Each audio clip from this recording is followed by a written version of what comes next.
الحمد لله وكفى والصلاة والسلام على المبعوث رحمة للعالمين محمد وعلى آله وأصحابه ومن سلك مسلكه ونهج نهجه إلى يوم الدين. أما بعد أدوك فون الله وبا أتركك فون النبي صلى الله عليه وسلم النبي تيوباتي ونواتي في سيكون فاوري لفوا عليكم يامي الله عليكم الله àlékún àlàáfíà Ọlọ́run kó máa bá ní dáadáa tí a tọrọ fún wọn kó máa bẹ́ẹ̀ nìkọ̀ọ̀kan wá gbé tí ó fi di ọjọ́ ẹ̀san. Nínú àwọn tí ó pàtàkì tí a jẹra wa ní ìwọ̀ gẹ́gẹ́ bí mùsùlùmí síra wa àti ìwọ̀ tí a jẹ àwọn ẹ̀dá ara yìí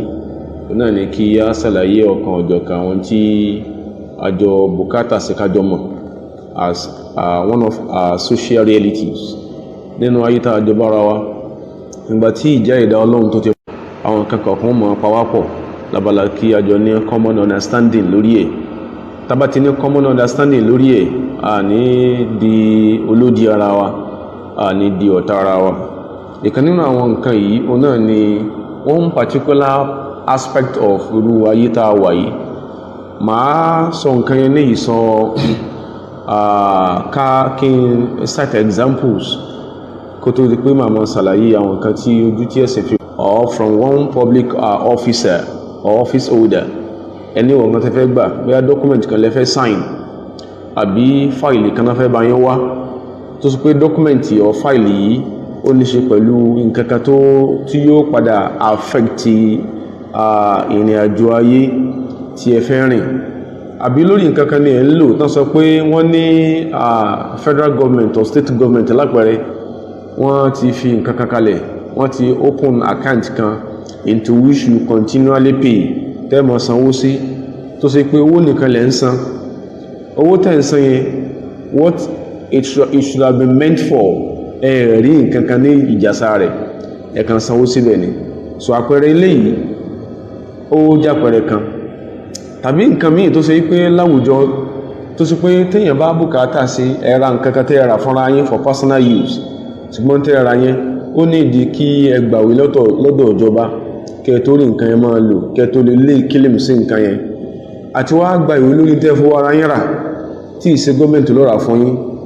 ó máa ń fẹ́ di wàhálà láwùjọ wa yìí. Sometimes tẹ́ ẹ̀ bá ti wà frustrated to the level of pé ẹ fẹ́ bẹ̀rẹ̀ bara yín out of irú nǹkan yẹn ò ní ṣe é ṣe. So irú ojú wo ni ẹ̀sìn wa fi wo eléyìí? So láti wá káàpẹ̀ họ́ọ̀lù kí ni Islam rí sí insurance policy? Torí kí mi àti òtí ìmọ̀ ló mọ́tò ọ̀ká sọ pé èyí tá à ń lò àwakọ́lá ní kò sọ pé èyí ni mọ́ wà frustrated lẹ́ẹ̀kọ̀ọ̀kan tí àwọn tí wọ́n pọ̀ra wọn ní wọ́n láwọn ń ṣiṣẹ́ fún ìjọba ni wọ́n pè é tí wọ́n bá accost yín tán dá yín dúró tán jú yín pé ẹ máa san one insurance policy lórí mọ́tò yín. So tí mọ́tò ń bọ́yọ́wọ́ ẹ̀ lọ ya ká títì kò sẹ́ni tó nobody subsidizes you ìwọ náà ló fọ ara ẹ̀ tún nǹkan ṣe bọ́yọ́kọ̀ takú bọ́yọ́ ń jẹ́ engine knock òdí ní èyí àtẹ́fì sanwó yìí tó lọ́dọọdún náà ń san kò sẹ́ni tí máa ń tún mọ́tò ṣe ọkọ̀ ní bọ́yọ́ ní minor accident ní àbí ó ní nǹkan kan tó ṣe tí ó gba ìnáwó ẹ̀ ń sanwó síbi kan ní lílọ owó lẹ̀ rí ìjọ tẹ́ ní ìdí kí wọ́n respond sí lórí tẹ́ ń sanwó fún yẹn ẹnìkan kan ò sọ pé owó ẹ̀ tó ti ń san síbi ìdí òní wàá gbà nù kìíní yìí. So eléyìí àwòrán kan nìyẹn. So ká ti bí nǹkan yìí bẹ̀rẹ̀ àwòrán alákọ̀ọ́kọ́ ẹ̀sìn wa ẹ̀sìn Ọlọ́run torí pé kò sẹ́ni tí mo ṣe ìyá kalẹ̀ yìí kò sẹ́ni tí ò kí ń affect inú wa láwùjọ yìí kódà kí n sọ fún ìṣẹ́ lẹ́sìn yìí wọ́n affect ẹ̀ ẹlòmíín bẹ lórí pé fẹ́ gba certificate of occupancy C of O láti ọdún yìí ó ti rálẹ̀ ẹjọ́ tí ó rójú ráyé tó rójú tí ayé rójú ó sì kọ́ nǹkan rẹ̀ kọ́kàn gba C of O lásán ó wá di wàhálà tí ò bá tí ìwà já sí pé ẹnìkan lọ gbé fáìlì lásán wá in some public offices wọ́n láwọn orí fáìlì yìí ẹ wá lè pààrà fódídí oṣù mẹ́fà wọ́n láwọn wá fáìlì yìí ìjọ tí yẹ bá kọ̀wọ̀ pé báyẹn tó ló ń dààmú tí wọ́n fáìlì yẹn tẹ̀kọ́dá jíǹtì ẹ̀fẹ̀kìní ìrà gúgúrú ẹwà padà gbọ́ pé ó ti ẹ̀mọ́ tó yẹ kó sí tẹ́lẹ̀tẹ́lẹ̀ níkan dáyàn láàmú kíní ó ti di norm nǹkan burúkú dẹ̀ ni torí pé interfere discuss ẹni pé tí ń ṣerú sẹ́yìn ọmọ pàbúrú ń bẹ fóun. But on the part of our tí our first táwa frustrated láti fún wọn ní ta fún wọn sẹ́ni ìgun ọlọ́run ni wá sẹ́nu ìbílọ́sọ́lọ́run ni wá tí ta bá ti ẹ̀ dàrú ta bá kọ́ ní pé kó dàrú èèyàn mélòó ni ó jò pẹ̀lú wa àwọn areas yìí ni ẹ̀sìn wá fẹ́ wò. Alákọ̀ọ́kọ́ arọ́ṣùwà tàbí arọ́ṣùwà tàbí arọ́ṣùwà kò sí ìta àpè inú mẹ́tẹ̀ẹ̀ta tá àpè òun náà ni kí fúnyàn lówó bọ̀nú bribery lè rọ́fùí al-dhulmi láti fi gbé àbòsí tán ṣe sí ilẹ̀ yín lẹ́ra. Wọ́n ní ẹ wá gba sí ọ̀fọ̀ wọ́n ní ẹ wá gbà sí ọ̀fọ̀ tẹ́ gbà náà ẹ kùkù sanwó náà ni ṣùgbọ́n ẹ̀rí gbàbọ̀rọ̀ títí tẹ́bàdẹ́ gba sí ọ̀fọ̀ ibi tẹ́ ara lẹ̀ sí ó súnmọ́ kìjọ́ ló fẹ́ confiscate torí pé ní sí ọ̀fọ̀ ó lẹ́sìn pààrà yìí lórí pé fowó gba sí ọ̀fọ̀ ẹ̀tọ́ ń pààrà abẹ̀ ẹnìkan jí oyin pẹ̀ ó fọ́dún ṣé ibi téèyàn tiẹ̀ ti ń fi ẹlòmíì bẹ̀rẹ̀ ó fẹ́ àmà prosecute kó gba transcript ní school tó ti jáde transcript school tó sanwó fódìdí ọdún tó lò bó ṣe ń sanwó exam ló ń sanwó transcript ní every session ló ń sanwó rẹ̀ ó tún wá parí tán wọ́n sọ pé ó tún sanwó transcript kó tó gbà ẹlòmíì tí wọ́n ń tò kalẹ̀ ní school tiẹ̀ ó lè má ṣẹlẹ̀ sí wọ́n sọ pé what are they discussing ó ti tò kalẹ̀ láti 2017 tí ń lọ ó tún ti sanwó transcript yẹn o kiri gbàdárọ̀ yìí owó tó san tàbí ká sọ wípé ẹnìkan sọ pé kó lè bá àyà míwọ̀ ibi tẹ́yìn ó ti dúó gbogbo pẹ́fẹ́ gba the same transcript yìí láwọn kan ó ti dé wọn kò fẹ́ láwọn kan dé wọ́n lè wọ́n ní ọ̀gá kan ní òkè keje wọ́n ní kẹsàrí máa prosecute lè ibi tẹ́yìn dúó sí tẹ́yìn kẹ́yìn ó tó tán sáyé sóòrùn wọ́n ti lọ gbà yẹn wá so ẹni tí ń gbìyàn bọ̀ ó náà ti mọ̀ pé norm satanic norm ni pé wọ́n fojú ẹrí mọ̀ bó kó tó rí gbà kódà ó di hospitals ẹ̀ẹ́sẹ̀ fún ẹlòmíì ló kó sì bá yín wá case file ni medical file ó lè mọ́ láwọn orí yóò lẹ̀ sọ fẹ́ tí ó gbáṣẹ́ lọ́wọ́ ẹ̀ pé tó bá ti lọ tẹ́yìn ẹni ọba ti ṣe normal bó ṣe sọnù tẹ́yìn ọba ti ṣe normal má gbé fáìlì fún lórí aláàárẹ̀ láwùjọ ta bára wà yìí arúṣùwà àwòrọ́ṣùwà lè rọ́fọ̀ rí al-dhulmi wọ́n ti wá frustrate èèyàn fẹ́ẹ̀kú kọ́ wá ní ó ṣẹlẹ̀ ibi tá ń lọ ní kí ni o national insurance policy tí ó ní ọsàgbọ̀dọ̀ mọ́ sanwó motor accident tó á já sí pé mo ṣe sanwó yẹn láàrin ọdún kan ìwọ náà ló náwó pò ń tún mọ́tò rẹ̀ ṣe ó rí ìjàsà kankan bí tó ń sanwó sí àbòsí ni ẹnìkan sọ pé wọ́n ní agbèfọ́ba kìí jẹ̀bi sáǹjẹ̀ ní ṣiṣẹ́ lọ́fíìsì sí ni ṣe bí èèyàn náà ni kálíbà ṣe tí ó bá yọnu ọlọ́rin ó la ṣe fẹ́ sàwọn àlàyé tààrọ̀ yìí kí ni ojú òní sáà fi wo orú nǹkan lákọ̀ọ́kọ́ dẹ́ kí lójú òní sáà fi wo insurance gangan fúnra ẹ̀ insurance as a scheme lódìdí ojú òní Islam fi wò ó ètí ẹ̀sìn wá sọ gẹ́bà àfáà ṣe ṣàlàyé fún wa wọ́n ní man kana lahu haqqun mudayya'un kẹtìrì ẹ ń bá ní ìwọ̀ kan tán ti trample upon ẹ̀ ìwọ̀ tán ti rá lárí gẹ́bí mo ṣe fáwọn mọ́ àwọn àpẹẹrẹ wá ìwọ̀ tán ti rá lárí mo fẹ́ lọ gba certificate láwọn schools mi kódà kó fẹ́ gba certificate of àwọn kankan míì tó ṣe nílùú tàbára ó ti di wàhálà ni ìlú ìlarírí adẹ̀mọ́lá ń formulate policies fara àwùjọ. There are a number of schools, universities outside Africa tó ṣe pé kódà kó ṣe pé PhD ló parí tó wá ló ní ìdí 1,000 copies of your transcript fún PhD program rẹ wọ́n kàn béèrè kí ni matric number rẹ ọ̀tán wọ́n dẹ̀ insert ó dẹ̀ rí copies yẹn láìsan ìdáhìn wọ́n bí lè pé ó ti san yẹn kan yẹn mọ́ àwọn tó san lówó school bọ̀ kí sí ìlú tá a wà yìí a ń sọ pé kò dáa lókè àwa gẹ́gẹ́ là ń dàrú sàlẹ̀ ẹ̀mí àwọn èèyàn ló ti bọ́ ní fọ̀nàfọ̀nsù tó ní pé ẹnìkan lọ gbé medical file wá wọn àmọ́ tán fẹ́ prescribe fẹ́ ní ọ̀hún àbí wọn mọ́ sí fẹ́ tètè attend sí gbogbo nǹkan wọ̀nyí adẹ́wọ́n sọpá àṣẹ ọlọ́run á sọpá ń ṣe mímọ́ àwọn tá à ń ṣe nǹkan ṣe mímọ́ nìyẹn kò í ṣe mímọ́ ó ń affect mùsùlùmí ó ń affect yẹn tí èsì mùsùlùmí sì ń jẹ́ victim pò ní fi orí jágbó wàhálà yẹn fúnra ẹ̀ wọ́n ń lò ó lásì ní mọ́jẹ yẹsìmá lọ́fíìsì tó ti ṣe mọ́jẹ yẹsìmá gbórí lọ sọ́fíìsì mọ́gbé kòrò forí lọ ó lè ti tó dípò fẹ́ yọ ọ̀gá tí òun report fún, ó lè ti tó dípò fẹ́ yọ nínú kó sì ṣe tọ́lọ́ ìbínú sí ọ. And a non-Muslim kò sí ibi tán kọ̀yẹ́ sí pé ó rí ọ̀nà Ọlọ́run tó bá subject ẹnìkan tó máìsìrí torí pé wọ́n fẹ́ rí owó mú lọ lé ojoojúmọ́ lòun dájọ́ lọ́fíìsì yàtọ̀ sówó oṣù rẹ̀ lórí pé àwọn extort àwọn èèyàn. Tábá tí ń ṣe irú ẹ̀ tá ti kàkún nọ́ọ̀mù tásọ ní protocol ọ́fíìsì nìyẹn, in tí ó bá báyọ̀ ní Ọlọ́run ní protocol ó súnmọ́ kó bá bínú Ọlọ́run léwu kọ́nà kó ṣàánú wa. Man kana lahu haqqun mudayya'un, ẹni tó já sí pé ìwọ̀ tó ní wọ́n ti Trump wọ́n ti rún mọ́lẹ̀ wọ́n rún ọ̀yẹ́ mọ́lẹ̀ walam yajid tariqatan lil wusul ilayhi, kò sí sọ́nà kan kò rọ́nà kankan tó lè gbà kílèmù ìwọ̀ yẹn illa bil rashwa, àfi kó ṣe pé kó ní ẹ̀dá kan fáìlì yẹn bá ń wá ọdẹ gbà tẹ́pọ́n náà nìkan yẹ kó lè ṣerú ẹ̀. Gbogbo nǹkan wọ̀nyí àwọn èèyàn ń bẹ tán kẹta ìrun tá à ń ṣàlàyé lọ́wọ́ tó ṣe yí pé stance wọn náà ni like our stance pé ìní fún ọ ní ìdáyìn. Ẹni tó ń sọ̀rọ̀ náà is being affected, ìní fún ọ ní ìdáyìn mọ́ fún wa. Ìtọ́yẹ kéèyàn lò tọ́yẹ kéèyàn send síbì kan ó sì wà delayed. Tàbá fún ẹni tó sọ̀rọ̀ ẹ̀dí kaná jẹ́gbọ́n ká sá fún lówó, tàbá fún lówó lórí ìta fún yẹn sáà dáràn nínú ẹ̀sìn tó gbérú ẹ̀ pọ̀ dáadáa láwùjọ. Kò sọ́nà mí tẹ́lẹ̀ gbà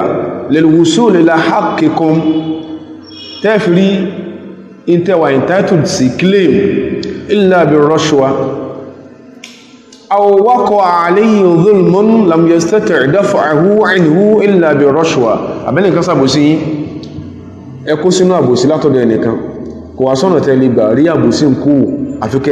àfikẹ́sá bribe your way. Débí ìtàwọn afán sàlàyé wọ́n ni fal afdal lahu, wọ́n ni tó dáájú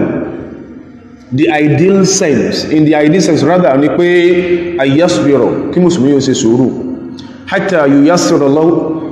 Allahu lahu afdal subuli li raf'i dhulmi, títọ́lọ̀ wọ́n fi sí rọrùn fún ọ̀nà tí ó dá tí ó fi rí ìwọ̀ rẹ̀. Sùúrù lákọ̀ọ́kọ́ ni àkọ́kọ́ èyàn kọ́kọ́ keep aloof pé èèyàn fún ọ ní ìdáyìn. ẹni tó ní ultimatum gbogbo ìtí kìíní tó pẹ̀ka sí èyàn gbọ́dọ̀ sẹ̀mí pẹ̀lú al-haqa'iq ar-ra'ina láwùjọ èyàn, pẹ̀lú social realities àwùjọ èyàn. ẹni tó lọ ultimatum ń lọ for an academic conference, passport yẹn gbọ́dọ̀ stamp ẹ̀ kó tó lọ. Ó fi passport ilẹ̀ wọn ni wọ́n gbà ọjọ́ tó yẹ kó gbà ọjọ́ kejì ní deadline bí tí ń lọ wọ́n àwọn orí passport bí láwọn fi sí o. Meanwhile passport ò sọnù. But a number of Nigerians almost always choose to be animals. Kìí sí pé passport ò sọnù kò lọ́bì kankan, ṣùgbọ́n àwọn míì fẹ́ mọ́ wù ẹranko náà àwọn èèyàn wá ń bí. Ọkọ̀dá kí làwọn lè ṣe náà wọ́n wá lè sọ fún yín pé ẹnìkan lọ́nà ibìkan ni ó mọ̀ bí tí kìíní ẹwà káàdẹ̀ tó lọ bá ilé ibi tó ń gbé jìnà sí ọ́fíìsì ń bí. Àwọn sì sọ pé wọ́n fẹ́ wọ mọ́tò ifo gẹbi tí kéèsì ẹ dé báyìí wúbà ní làwọn ó gbé èmi àti we are not new to this a problem ó ń ṣẹlẹ̀ láwùjọ wa. Wọ́n ní àkọ́kọ́ ní kéèyàn ó ṣe sùúrù títí tọ́lọ́wọ́ fi hatta yuyassira Allahu lahu afdal subuli li raf'i al-dhulmi wa nail al-haqq, yóò sì sùúrù lákọ̀ọ́kọ́. Ṣùgbọ́n fa in salaka Islam ò ní sóyàn lọ́kùn lọ́rùn. Èmi tí a fi ń sọ tán sọ fẹ́ sọ òdodo kan fáwọn tó ń ṣe irú iṣẹ́ yẹn kódà kan jẹ́ mùsùlùmí àtúbọ̀tán tán ṣe yẹn. Fa in salaka sabila rashwa tẹwà compelled láti fún ọ ní ìdáyìn ká má fi torí ẹlòmí olórí dóògùn ní ìntẹ́yìn fẹ́ ṣeun ó lè di kaná jẹ́gbọ́n kọ́wọ́n sí kún wó kàdára aburú látara ẹ̀mọ́ yí tí yàn bá gba ọ̀nà pé ó dá part pẹ̀lú ìdáyìn fún wọn min ajli dhalika torí pé lè bá rí ìwọ yín gbà kéèsè pẹ́yìn lẹ́fẹ́ gbà ìwọ tí yín lẹ́fẹ́ gbà tẹ́bá wò pókè ilé ọ̀dá yóò sọ ìrìn àjò ọdún kan dọdún méje fún yín tẹwà pàtì pẹ̀lú nǹkan tẹ́lẹ̀ kó lè bá ikú nǹkan yóò jáde. Wọ́n ní fal ismu alal akhudhi al-murtashi, ẹ̀ṣẹ̀ àti òfò tó ṣẹlẹ̀ yẹn ẹni tó tẹ́wọ́ gbó lọ́wọ́ yín lórí pé tẹ́ ẹ bá fún lówó kò ní jẹ́ ríwọ́ yín gbà òun lónìí. Èyí tí a sọ yìí àrítọ́ka sí ẹlọ́tọ̀dà Ànábì wa sallallahu alaihi wasallam. Àwọn èèyàn mọ́ bó ń ṣe Ọlọ́run wọn gbogbo àtàwà àti tí wọn ní ìdí wọ́n gbọ́ wá bá Ànábì wa sallam ó ló ń ṣe Ọlọ́run bákan. Ànábì wà fún wọn ọwá díjọ́ kan Ànábì wa ń sọ fún wọn sallallahu alaihi wasallam wípé inna ahadakum la yakhruju bi sadaqatihi min indi muta'abbitaha. Ó ní ó ń bẹ nínú yẹn tó ṣe pé yóò fi ògbójú wá gba nínú owó àpò ìlú kò lọ́wọ́ mi tí ó fi àbí ọpa wọn bí yá lọ. Òyìnà máa ń hí ẹlẹ́hù náà rún owó tó ń fún tó wá béèrè tí ò lẹ́tọ̀ sí yẹn iná ló ń fún o. Là ń sọ pé ewu bẹ́ẹ̀bẹ̀ kódà kó sí kọ́ mùsùlùmí ní ṣerú nǹkan yẹn. Àti pé lọ́pọ̀lọpọ̀ ọgbà àwọn táwọn ẹmọ̀ the uniformed men láwùjọ wa are the most disastrous people láwùjọ yìí. Ẹlòmí o àní tẹ́ bá tún ẹ̀ ń gbé òkú tẹ́fẹ́ lọ gbé lọ tẹ́ wọ́n sì tún dá yín dúró pé àwọn ó yẹ ìgbàun àwọn fẹ́ yẹ chassis number ẹ̀sùn òkú náà tẹ́ sẹ́yìn tẹ́ yìí ẹ̀dàkọ̀sẹ́ tó ń ṣe orí èso náà fẹ́ lẹ́yìn rí òkú lẹ tẹ́ sẹ́yìn mọ́tò yóò lóun fẹ́ rí chassis number àwọn fẹ́ wo document tó lè mọ́ ní ẹ̀kí ní insurance scheme wọ́n ràn yẹn pé ó ti expire now ó yẹ park síbẹ̀ yẹn wọ́n lọ ń ṣe ìsìn ìkẹyìn fún òyìn ó sì dá wọn dúró. Afẹ́ fojú pé ẹ̀sìn wo lẹ̀sìn àwọn tí máa ń ṣerú ẹ̀ à ń sọ̀rọ̀ generally wọ́n tó kù sẹ́yìn mọ́tò wọ́n gbé lọ tẹ́ láti ṣe ìsìn ìkẹyìn fún ó sì dá wọn dúró tó dípò fẹ́ kán fún wọn lówó. Báwo ló wọ́n sì fẹ́ látùmọ̀ tán dáadáa. Ànábì ní ó ń bẹ ní tí wà máa fi ògbójú máa gba tí ó wà entitled sí tó ń bá fún iná máa yíya lẹ́wù náà rún iná lòun kan fún yẹn o. Nígbàtá bí wá sọ lẹ́yìn Umaru wá ní ya Rasulallah kayfa tu'tihi wa qad 'alimta annaha lahu narun qad 'alimta annaha lahu narun ó sì Ọlọ́run ó sì tún wá fún tó sì mọ̀ yí pé tó bá fún iná ló fún ìbéèrè gidi ìbéèrè dáadáa ó sì tún wá fún gbà tó mọ̀ pé tó bá ti lé fún iná ló fún. Ànábì wa sallallahu alaihi wasallam sọ fún Umaru pé fama asna'u kí ló rò kí n ṣe náà Umaru ya abawna illa mas'alati. Àwọn ẹni yìí wọ́n fi mí lọ́rùn lẹ̀ ẹni tí ó sọ fún yín kódà tó dóbi owó pé wọ́n fẹ́ san gratuity fáwọn èèyàn wọ́n ní protocol lọ́fíìsì kan ti ń san ni pé 10% gratuity yẹn tẹ́ẹ̀ bá ti lè part pẹ̀lú ẹ̀ ń fẹ́ gba gratuity ò ní rí gbà ìwọ kan ni wọ́n dẹ̀ san 10% yẹn fún ó sì tẹ́wọ́ gbà ó sì na ó sì fi tọ́mọ ó sì fẹ́ kọ́ mọ́ yíya rẹ lórí ẹ̀. Ànábì ní famadha asna'u Umaru kí ló fẹ́ kí n ṣe ya abawna illa mas'alati. Àwọn ará bí wọn ò ní kó dá ẹlòmí ìbínú tẹ́lòmí ìbínú tó fi ń sabotage òdìrí ìlú ó ní pé wọn di orí olè dàmọ́ ó lè ní ojú orí dàmọ́ lópe ó níbi táwọn ti rí owó wọ́n dẹ̀ blọ́ọ̀kì ibẹ̀ ẹ̀dá kan orí tó tí rówó yẹn ṣe sálárì rẹ ni ṣe ara sálárì ẹni yẹn owó tó rí yẹn ṣe sálárì ẹni ó náà dẹ̀ blọ́ọ̀kì ẹ̀ ó ti torí ẹ̀ sabotage odidi ọ́fíìsì ó ti torí ẹ̀ sabotage odidi effort àwọn èèyàn torí pé kò rí olè jàmọ́ torí pé kò rí owó òbọ̀núgbà mọ́. Ànábì ní ya abawna illa mas'alati wa ya Allahu azza wa jalla liya al-bukhla. Ọlọ́run kò kádàrá kémi náà jáun ohun òfin lọ́rùn lẹ̀ èmi lè sí sáwọn ṣùgbọ́n mọ̀ pé tí wọ́n ń gbà wọn ò lẹ́tọ̀ sí kí ló fà á pẹ́stárì ti pọ̀ jù mẹ́gbà gbọ́kọ̀ kọjá eléyìí láìbẹ̀ lágbà wọlé ẹ̀wọ́n láwọn bèèrè yìí pé ṣé nǹkan sọ yẹn ìta ṣàlàyé yìí tó dẹ̀ bẹ́sìn wọn pẹ́rẹ́ ẹlòmíì ẹ̀sìn lọ́dọ̀ tí ẹ̀ ní tó lè kókókó kan báyìí ní lọ́dọ̀ tí ẹ̀ ànílẹ́kí mú àwọn tájọ mọ̀ láwùjọ tó ń ṣẹlẹ̀ kò sí ẹni tí ò lè tọ́ka ìyàsítọ́ka sí kan àbí kejì lórí táǹsọ̀ wọ́n ti fọ́ sóòtẹ́ ní ẹkọ́dà lómi òde skul tó ti jáde lọ́bìnrin sàtífíkèètì lọ kí ló fà á wọ́n ní tí ìwà ti sanwó kò ní rí gbà wọ́n dàná ti print certificate ó sì fílẹ̀ fẹ́ tó fẹ́ gbà wọ́n ní wọ́n ṣe báwọn kódà head office wọ́n mọ̀ wòye báyìí tẹ́wọ́n ní ẹ̀dá fún mo fẹ́ gba certificate wọ́n ní ẹjọ́kù táwọn ní ẹ jókòó expecting pé ẹ ṣe tán kà fún náà tẹ́wá jókòó ẹ bá jókòó dago 4 ìrọ̀lẹ́ wọ́n mọ̀ wòye rẹ̀ ni wọ́n àmọ́ sọ fúnra wọn pé yọ̀gbọ̀n tàbí ó ti gbà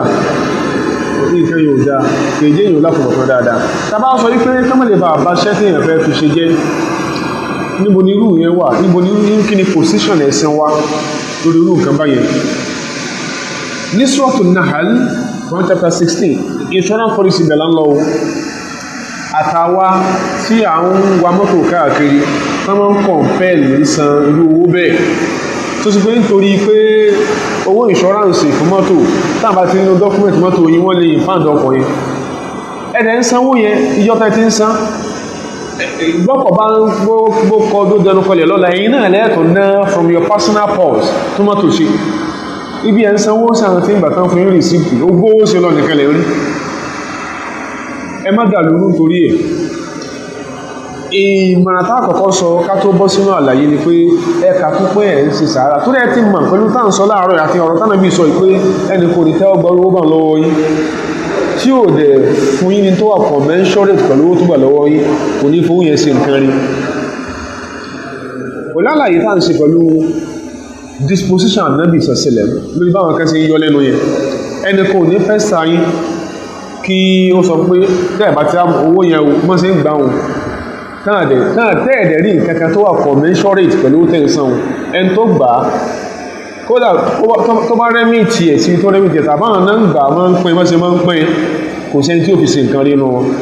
ṣùgbọ́n yìí tẹ́ fún ọlọ́wọ́ yẹn ẹ̀kan rí pẹ́ sanwó nù torí pé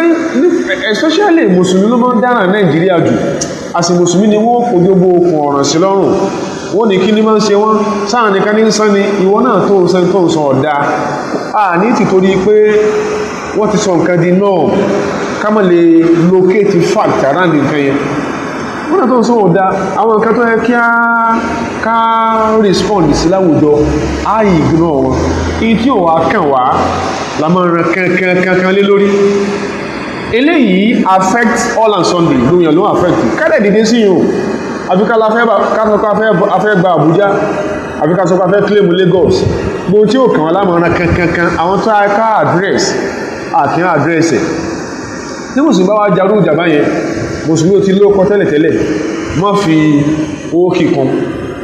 èyí tí wọ́n sọ ni pé tó bá fi lè jà tó kó aṣọ mọ́ dá public official lọ́rùn wọ́n ní mùsùlùmí fẹ́ da ìlú rú wọ́n lè ní wọ́n fẹ́ skọ́tù àbí wọ́n fẹ́ tó àti effort Ṣèyí Mákindé àbí wọ́n sọ wọ́n fẹ́ skọ́tù ọ̀tọ́ àti effort Sanwó-Olú yóò àti àwọn wo ni àwọn mùsùlùmí yẹn irú nǹkan báyẹn you can let go at it kan rí fún sanwó ìṣòwò tí mẹ́ni àti ẹ̀ ti mọ̀ yìí pé ẹnìkan ò ní gbowó lọ́wọ́ rẹ̀ tí ń bí kọ́ mọ́ lọ jìbìtì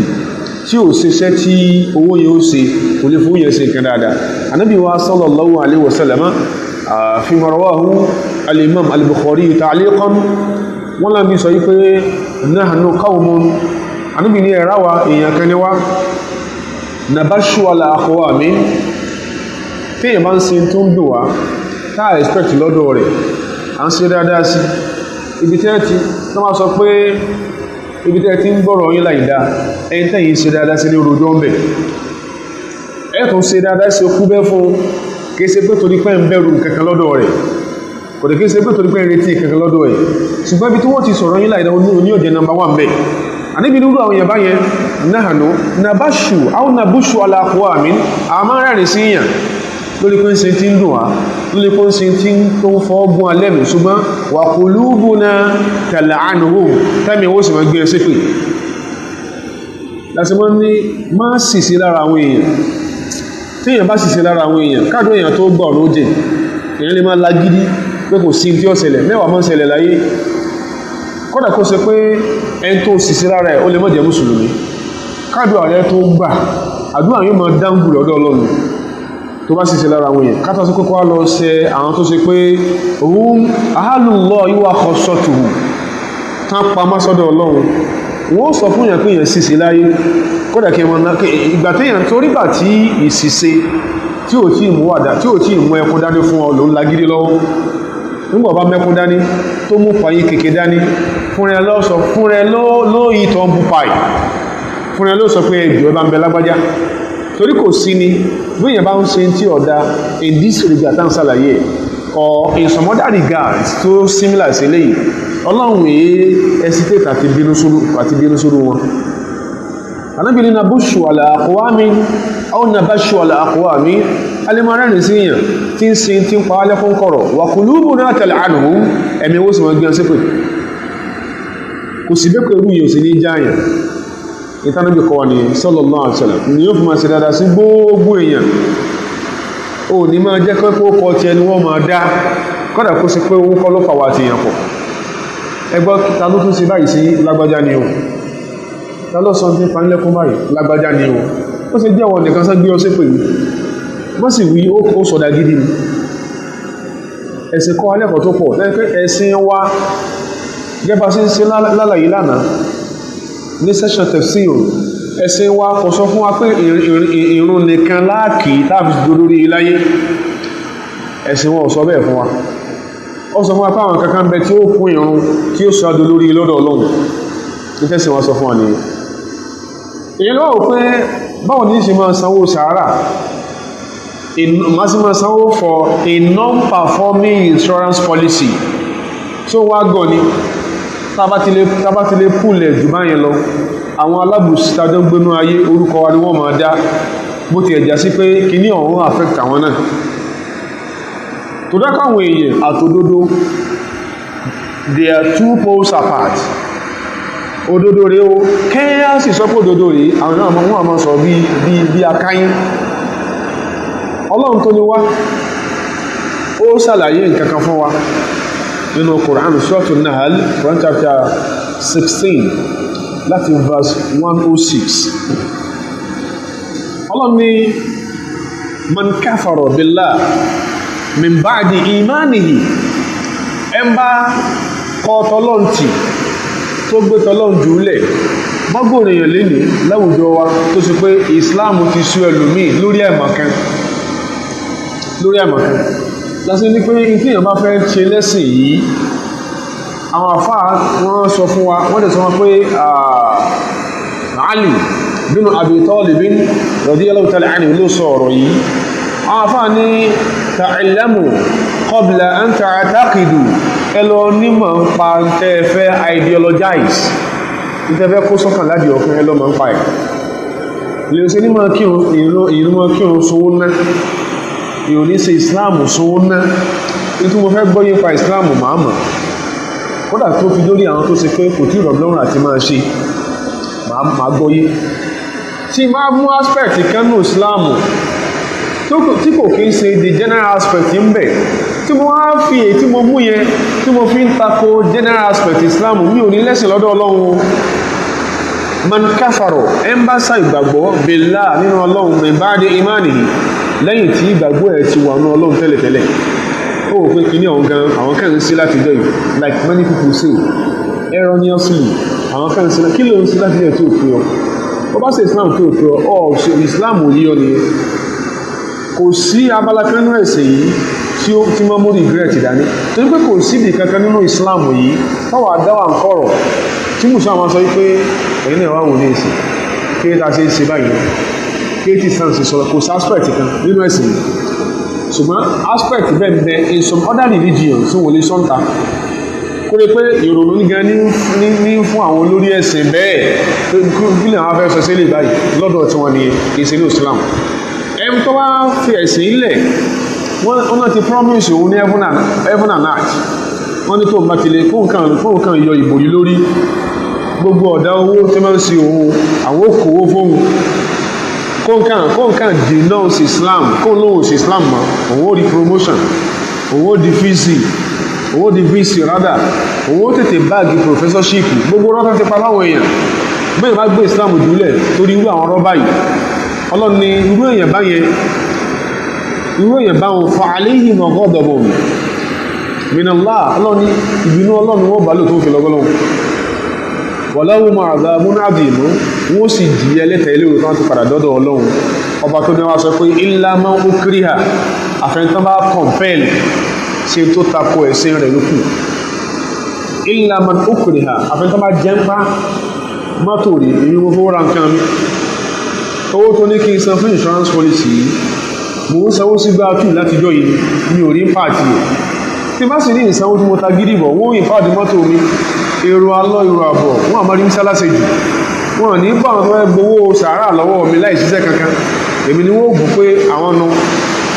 ó ti ẹ̀ tó ní ìlú tá bára wa yìí tí wọ́n bá ń ará àwùjọ yìí wọ́n máa ń fìyà jẹ a non-Muslim especially lọ́pọ̀lọpọ̀ ọgbà ará àwùjọ ọ̀fẹ́ ká respond in defense of that non-Muslim who is being persecuted wọ́n ní ká gbìjà rẹ̀ tí wọ́n máa ń fi dé ìyá yẹn jẹ́ mùsùlùmí àwọn kálukú wà dáálé ó fi hàn pé mùsùlùmí ẹ kó jìyà àwùjọ alábòsí náà gbé àwùjọ alábòsí ìlú ìnáwà ó tún tó bóyá bí I think bóyá bí ọdún bí 6 or 7 sẹ́yìn bí ọdún bí 6 or 7 or bí 5 sẹ́yìn wọ́n ní in one of the NYSC camps orientation camps ọmọbìnrin kan ṣòkòtò ni wọ́n kò fún wa tí wọ́n fẹ́ lọ sí orientation camp ó ní religious conviction ohun the lady in question is a Christian ó religious conviction wọn ọgbà kó wọ ṣòkòtò tí NYSC fún wa wọ́n títorí ẹ̀ wọ́n sì jẹ́ kó partake nínú orientation heavens wà let loose ní Nàìjíríà gbogbo wa là ń sọ pé kí ni wàhálà ó lóun wọ́n ṣòkòtò ní sọ́rọ̀ yẹn ní kó wọ́n ṣòkòtò ní gbogbo wa là ń sọ bẹ́ẹ̀ everybody was shouting pé kí ló dé olóhùn wọ̀ náà nìyẹn I mean why the lady was justified kó wọ̀ but point tá a fẹ́ sọ ni pé nígbà tí wọ́n yọ ìjáàbù lórí Firdaus Amasa tán yọ ìjáàbù lórí ẹ̀ tí wọ́n jẹ viva tó yọ ìjáàbù lórí ẹ̀ tó lọ mọ́lẹ̀ ní law school ìjọ tẹ́ kán kọ́lẹ̀ tó bá ìtọ́gbọ̀n ọmọ Nàìjíríà sọ ni pé wàhálà àwọn ọmọ ẹ̀yẹ́ pọ̀ kí ló lo ìjáàbù lọ́bẹ̀ yẹn sí kí ló lè mọ́ lo ìjáàbù kí ló mú kan tó lòun ní ọ̀sọ̀ kò tó ní NYSC camp tá a sì dìde in defense of our religious conviction kí ló mú ọmọ Nàìjíríà lórí tó dọ̀rọ̀ Firdaus Amasa tẹ́ni ó sì lè lò jáàbù lọ tàbí qismatun disa ìpín àbòsí lélẹ́yìí irú àwùjọ tá à ń gbé nìyẹn ló ṣe pé ẹ̀sìn tó bá jẹ́ pé ó jẹ́ sìn Ọlọ́run gbogbo orú nǹkan bẹ́ẹ̀ ní àdírẹ́sì mùsùlùmí òfin ní bọ́há Ọlọ́run ní bẹ́yàn bá nítorí persecution àìmọye dàárọ̀ tá à ń sọ̀rọ̀ yìí ìkan ló ṣẹlẹ̀ very recent Logun State chairman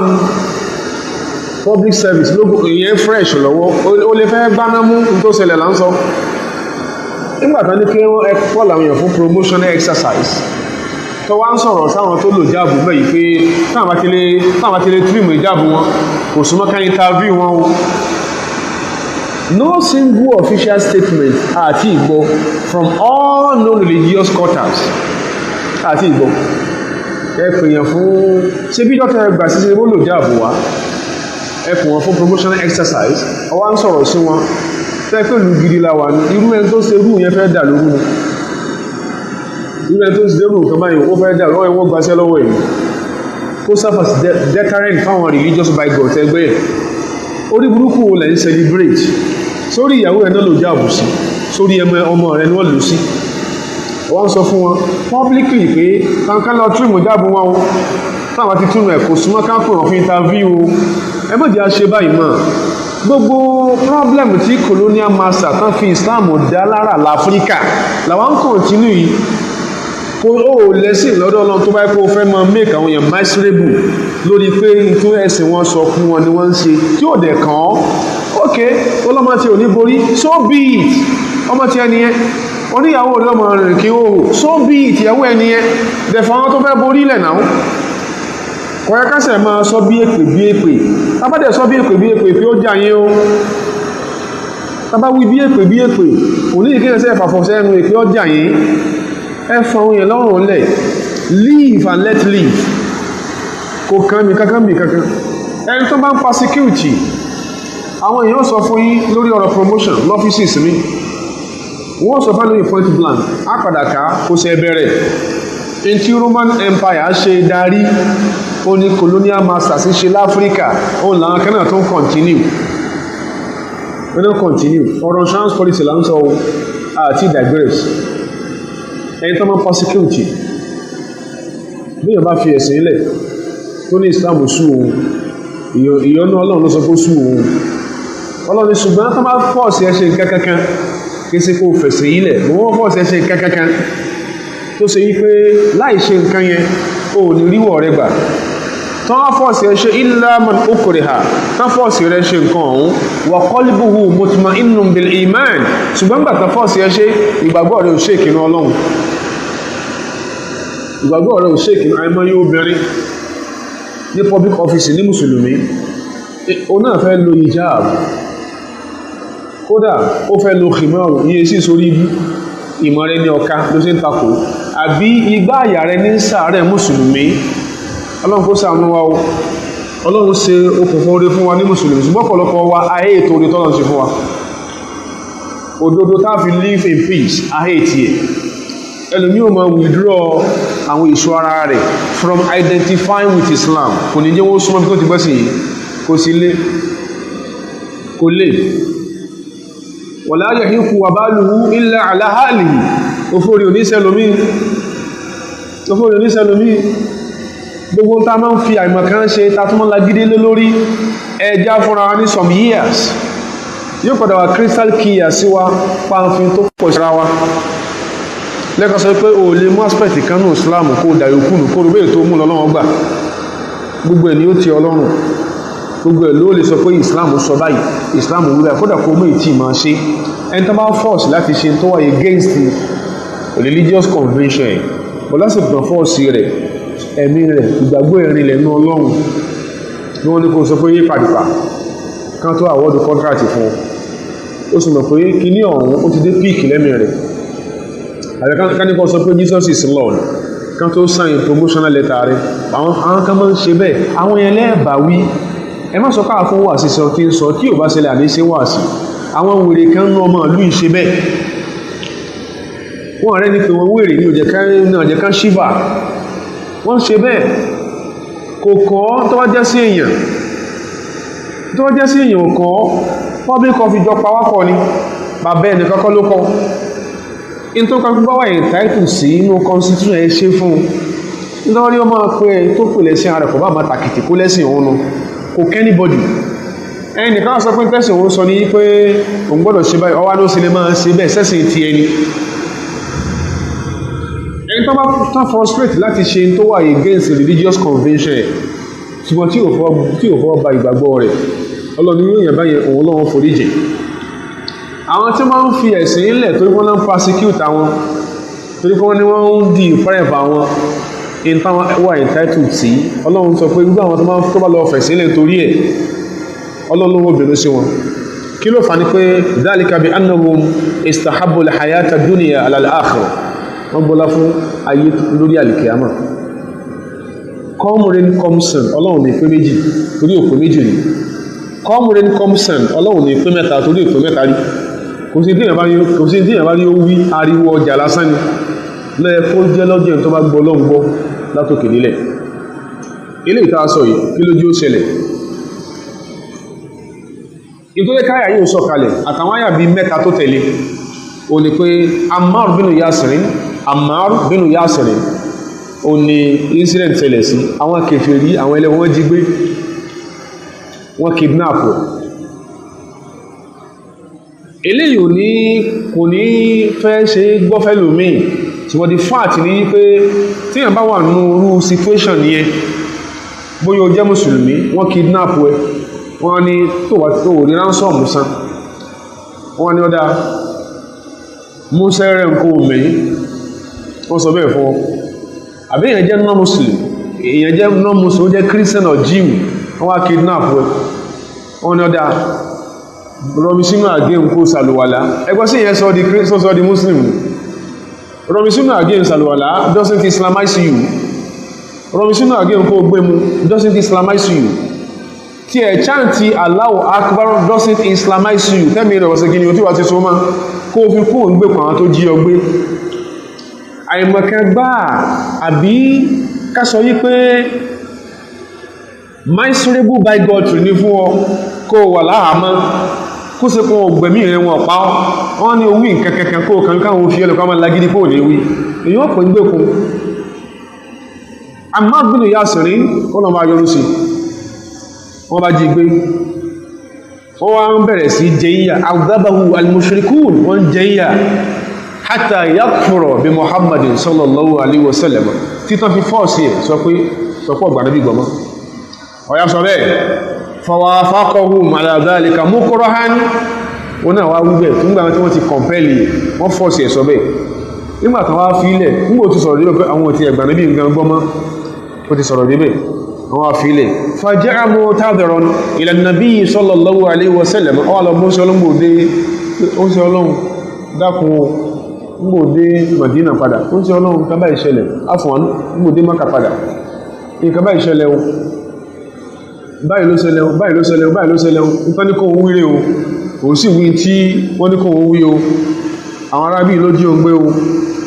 Ànábì ní sallallahu alaihi wasallam Ànábì nígbà tí o wí gbónà tán ní kò wí yẹn kayfa tajidu qalbaka how did you feel deep down in you bó ló ṣe feel lẹ́mí rẹ lọ́hùn sówó tó fẹ́ tó lóun fẹ́ fi tipátipá insurance policy lójú títì nígbà tó fún lóhun how do you feel tó wá ti sanwó how do you feel bó ló ṣe feel Ànábì ní kayfa tajidu qalbaka báwo ló ṣe feel inú ẹ̀mí lọ́hùn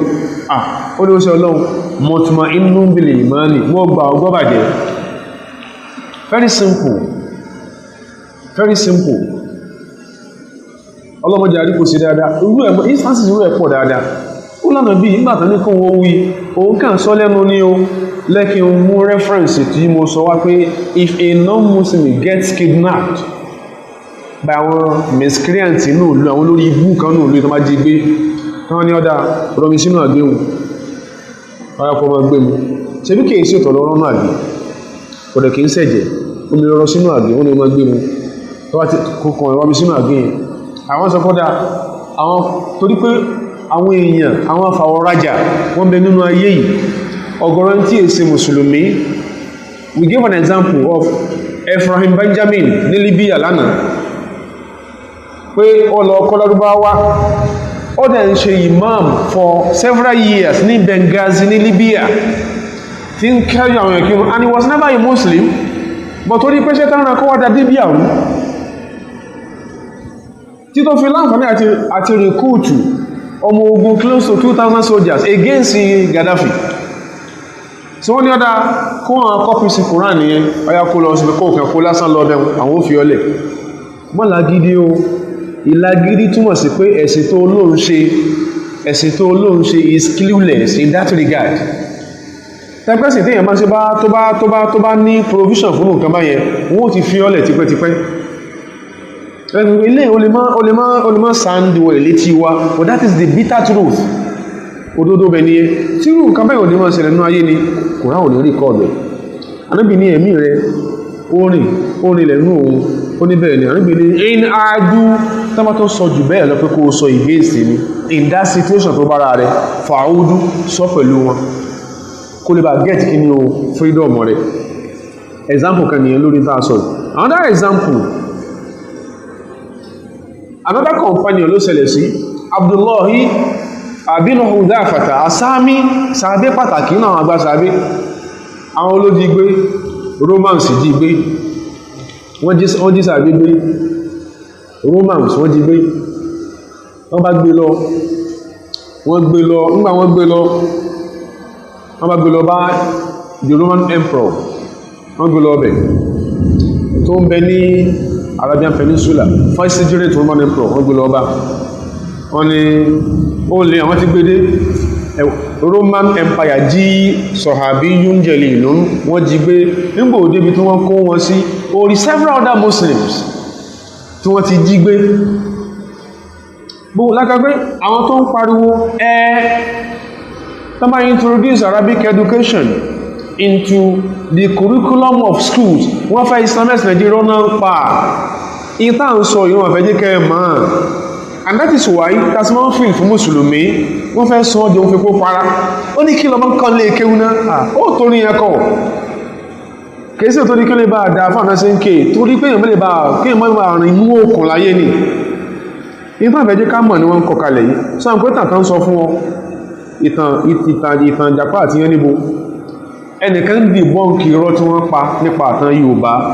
We think the man is crazy. He is never crazy. Lórí ìtàn debunk yẹn he is justified. Lámúrúdú òsìwò lọ́wọ́ láti Mákà sẹ́nìkan gbé Mákà rí tó jẹ́ Lámúrúdú ní ta ló ń bẹ́ Mákà tó jẹ́ Lámúrúdú rí dé kọ́kọ́ àtúrẹ́sì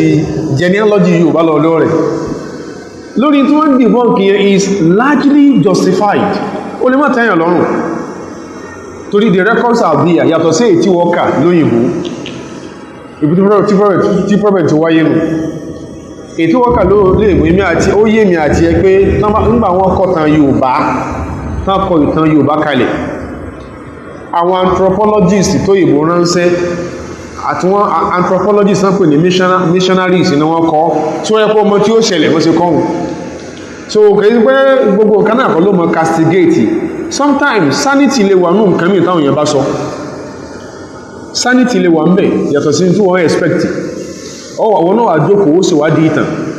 Wọ́n jí Abdullahi bin Hudhafata asá wọ́n jí gbé wọ́n gbé sọ́dọ̀ ọba Rome. Wọ́n ní ọba bá sọ fún pé ọmọ tó ṣẹlẹ̀ tó wá fẹ́ kí n fi ọ́lẹ̀ tanasor accept Christianity adopt Christianity ó yá di Christian tó wá fẹ́ kí n fi ọ́lẹ̀ ní tó ṣẹlẹ̀ ní òtàn ní o. Ìyẹn ló ń fàtẹ́ sáwọn tí ń pariwo pé oníkámàkọ̀ lárúbáwá náwọn schools tí mẹ́ ń kọ́ French náà a ṣe yalábòsí báyìí. Kódà ojúló káwa mọ́ àbàtó ní káwọn kọ́ Spanish àti German tó wà tí a dọ̀rọ̀ lárúbáwá àwọn yóò máa sí èrè lórí lárúbáwá. Roman vicegerent ní Arabian Peninsula sọ fún abúlé ọmọ Hudhafa pé tanasor ó ní di Christian wọn náà ṣùríkù kàfí mọ́lìkí wà òzàwíjù kàbínátì tó wá ti di Christian òun ó pín ọrọ̀ òun ó pín fún ọ òun ó sì fi ọmọ òun obìnrin ó fi wọ́n yàwó. Ní abúlé bá sọ pé mọ́múra rẹ̀ sí láwọ́ àtọ́ ìtàní jẹ́mí àmà tẹ́mìlì tó wá fún gbogbo tó ní pátá lọ́rọ̀ láyé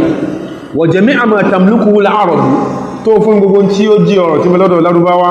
ala an arji'a an dini Muhammadin tó rí kílé bá fi ẹ̀sìn ànábì ilẹ̀ sallallahu alaihi wasallam ma fa'altu yìí ní sírú ẹ̀ láyé. Ẹwọ bó ṣe ń bà gíní ọ̀rọ̀ yẹn sà lọ ó ní ọdẹ ẹni tẹ́ṣì ni pé ó wá pé àwọn tó mọ àwọn tafàtafà ẹ kàmági wọ́n kàmági súlìbà wọ́n kàmági àgbélébù ìkò tótó kó láwọn fẹ́ crucify Jesus Christ. Ìṣe sí ará Greece àtàrà Rome jọun ẹgbà ti ṣe state tó ṣe Roman state wọ́n máa ń crucify ẹni kò tótó wọ́n lẹ́ kàmági tán Roman president wọ́n sọ pé ẹ̀yin tẹ́ máa ń tafà ẹ tafà very close ọwọ́ rẹ̀ kẹfì dẹ́rùbà wọ́n ṣe pàpàpà wọ́n tafà àwọn ni wọ́n ṣe ń tafà ló sọ pé sóòtìrí wọ́n tafà mọ́ ọjọ́ ti gbá tí mọ́ sọ sàbẹ́ ni kó fún mi gbogbo tó ní ọ̀hún lè fi Islam lẹ̀.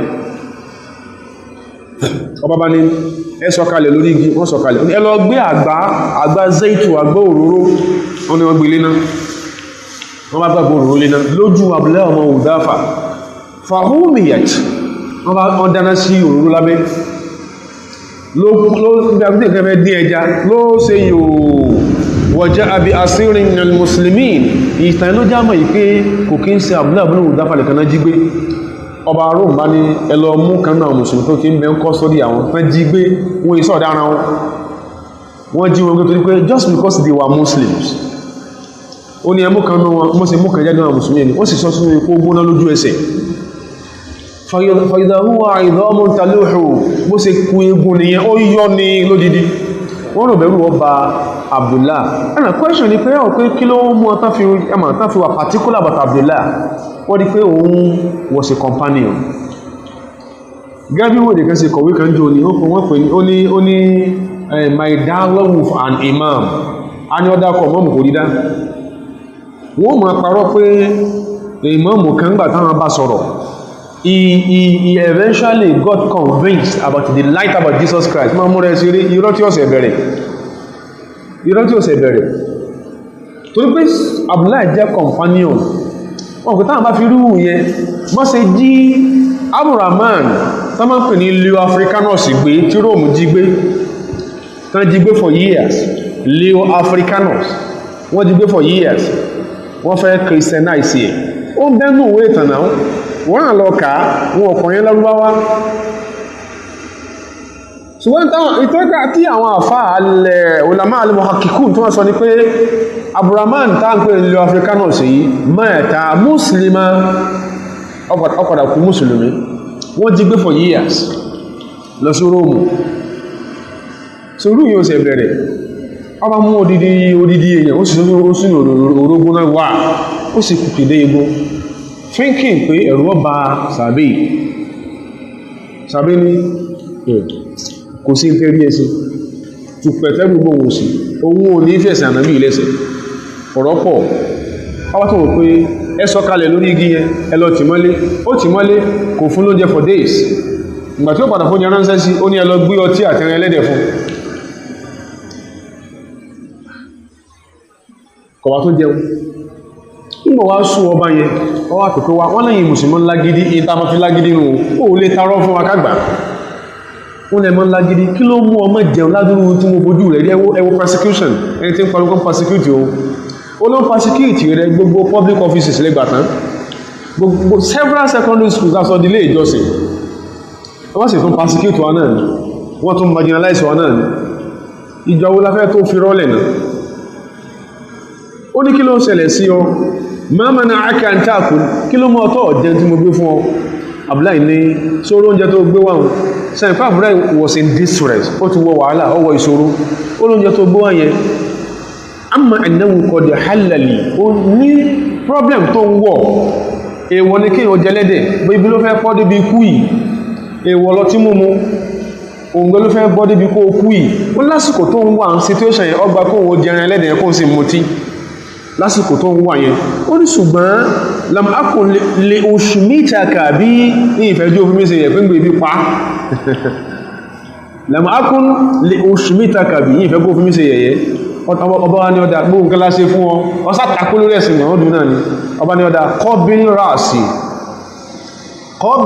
ra'si wa ana utliquka ọdá kiss orí mi just kiss my forehead ìtumọ̀ ti lọ lẹ́ẹ̀kan ni wọ́n ní ọdá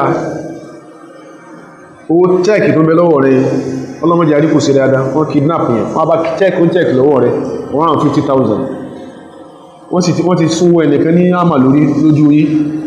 chẹ́ẹ̀kì yẹn ya fi lẹ̀ bá wọn máa lọ mọ́kàn wọ́n yìí máa lọ ní o ọlọ́run ó di ọ̀sẹ̀ ní sanwó tí ó bẹnu chẹ́ẹ̀kì yẹn ó ní qabil ra'si wa ana utliquka kí ìsorí mi lásán òun ó tu ọlẹ̀ abúláwà sọ pé ó túnmílẹ̀ wọ́n tó tùlẹ̀ kò máa jami'a usarul muslimin kèsẹ́ mi nìkan ló ń fílẹ̀ ó sì fún mùsùlùmí tó jí kó yìí ó fà náà lẹ̀ ó ní bẹ́ẹ̀ ni ó ṣe tẹ́tìdì bẹ́ẹ̀ ni ó ṣe ordinarily less for Abdullah bin Huza kò lè kí sórí kèfèrí láyé bọ́ torí àwọn mùsùlùmí láti sọ̀kánú epo gbọ́lá lójú ẹ̀ ó bá kí sórí ọba tú gbogbo wọn lẹ̀ nígbà tó dé Madina padà lọ́dọ̀ Umaru ní haqqun ala kulli muslimin an yuqabbila ra'sa Abdullahi bin Hudhafa ọ̀rọ̀ yẹn ní fún gbogbo àtàjẹ́ mùsùlùmí káàdì ní kálọ kí sórí Abdullahi ọmọ Hudhafa wa ana abda ibi gan ní sí kọ́kọ́ bẹ̀rẹ̀ kí ní Umaru ṣe bẹ̀rẹ̀ in appreciation of it tó ṣe in defense of his faith pẹ̀lú àyà tó wà ní Kùránì Ọlọ́run ibi láti kọ́kọ́ bẹ̀rẹ̀ ètí áfùkún lálàyé ó ní pé insurance policy yálà òjé ìtàn gbó mọ́tò lọ́wọ́ yìí ni àbí ìtàn ní ẹ máa ṣe àbí ìtàn náà ń ṣe it is all gosh rubbish ni jìbìtì náà fi ń lù wà láfíríkà rubbish ó ní in tó díká sometimes sọ ni pé ìbéèrè lábẹ̀rẹ̀ lọ́wọ́ ara ni pé àkọ́kọ́ ni pé nígbà ẹnìkan kó sínú insurance policy yàtọ̀ sí ètò ń dá ṣe kákọ́ bẹ̀rẹ̀ báyẹn a bẹ̀rẹ̀ pé ma alákọ̀tún fàbdí almu'ammani lahu bí sharikati almu'ammina àjọsípò olómẹ́ láàrin the insured and the insurer owó mọ̀sán premium gbogbo premium rẹ̀ yẹ ṣé business náà fi ń bọ́ ṣe ká sọ pé ó san premium up to 10 million naira owó tó san up to 10 million naira ní premium nǹkan kan wá ṣẹlẹ̀ wọ́n sọ fáwọn fẹ́ indemnify rẹ̀. Indemnity is one of the principles of Western insurance. Àwọn fẹ́ indemnify rẹ̀. Owó tó ti san premium so far is worth 10 million naira. Incident wá ṣẹlẹ̀ wọ́n indemnify rẹ̀ to the tune of 7 million naira. Wọ́n láwọn ti indemnify rẹ̀. So short ni so o lose ni abo gain. O lose ni owó yòókù nǹkan ti ta ni. Basis àkọ́kọ́ nìyẹn ó yòókù nǹkan ta ló ní àti response pé kọ́ ní a máa san fẹ́ national insurance policy owó rẹ̀ káàmọ́ tán fi ṣàtì response mọ́dé wọ́n sọ lẹ́nu pẹ́pẹ́ tí bàbá petition I could remember ọgbọ́n tó bí ọdún bí mẹ́ta yes bí mẹ́ta ọdún tó bí 4 sẹ́yìn in a public I think in a town hall meeting involving the current vice president àti one Muslim sister. ẹ bá ń follow event náà rántí that sister ó lodge complaint nípa persecution táwọn ti ń borí right before the current vice president. Táwọn máa ń sá àwọn èèyàn táwọn bá borí débì kan wàhálà làwọn gbé káwọn lójú bí kan sọ pé táwọn ń ṣe àní kí ni ìṣòro lẹ́gbàá pọ́n borí. The sister lodged the complaint formally ní gathering yẹn dọ́là tí wọ́n bá ṣe lórí èlòkù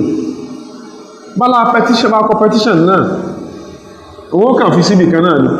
à ń sọ tó ń dùn wọn pa tí àwọn kan the religious bigot tó máa ń ṣe ó lè jọ́ ọ̀rẹ́ wa kó máa fi tó bá fẹ́ bá